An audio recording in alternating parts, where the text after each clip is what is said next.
పెద్దపల్లి జిల్లా మంథనిలో సెంటిలియన్ falls software కంపెనీలో మంత్రి శ్రీధర్బాబు ప్రారంభించారు. మంథని ప్రాంత నిరుద్యోగ యువతి యువకులకు ఉద్యోగాలు కల్పిస్తున్న సంస్థ ప్రతినిధులకు కృతజ్ఞతలు చెప్పారు. గ్రామీణ ప్రాంతాలలో ప్రతిభ ఉంటుందని వివరించారు. చదువుకున్న పిల్లలకు ఉద్యోగ ఉపాధి అవకాశాలు కల్పించాలనేది మా సంకల్పమని అన్నారు.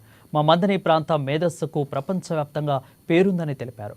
ఔత్సాహిక పారిశ్రామికవేత్తలకు ప్రోత్సాహం అందిస్తామని ప్రకటించారు.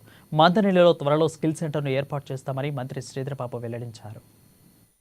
సాఫ్ట్వేర్ కంపెనీలో మాట్లాడితే నేను అక్కడ జాయిన్ కాను సార్, ఇక్కడనే జాయిన్ అవుతా, నేను ఇంజనీర్ను ఈయన్నే పనిచేస్తా అని చెప్పినావు లేదమ్మా, ఈయన్నే పనిచేస్తాను. అట్లాంటి అవకాశం కలిగించే బాధ్యతల భాగంగా ముందుకెళ్తాం. ఈరోజు ఒక ఇట్లాంటి ఆలోచన చేసే ప్రక్రియలో పోతాం. మా సోదరులను సోదరులందరినీ కూడా కోరుతా ఉన్నా, దయచేసి మీ చుట్టాలో పక్కలో ఒక ప్రమోషన్ రాకుండా కొద్దిగా ఇబ్బంది పడ్డా నన్ను మాత్రం తిట్టుకోకండి. మేము ఏం చేసినా 10 మందికి ఉపయోగపడే ప్రయత్నం చేస్తాం. వ్యక్తిగత పనులను ప్రయత్నం చేస్తా కాదంటలే, ఏదైనా ఉంటే, కానీ 10 మందికి మేలు చేసే ప్రయత్నంలో నా సమయాన్ని ఉపయోగించుకునే ప్రయత్నం చేయాలి. మరి మా సోదరుడు ఎవరైనా వచ్చి వారికి సంబంధించిన చుట్టాలకు పక్కాలకు ఇల్లు కేటాయింపు జరగకుండా ఉంటే నన్ను తిట్టుకుపోయే ప్రయత్నం చేయకుండా దయచేసి ఆ ప్రయత్నం నాతో వీలుంటే చేస్తాం. చట్టపరతలు లేకుంటే చేయని అంశం వచ్చినప్పుడు చేయలేమని చెప్తాం.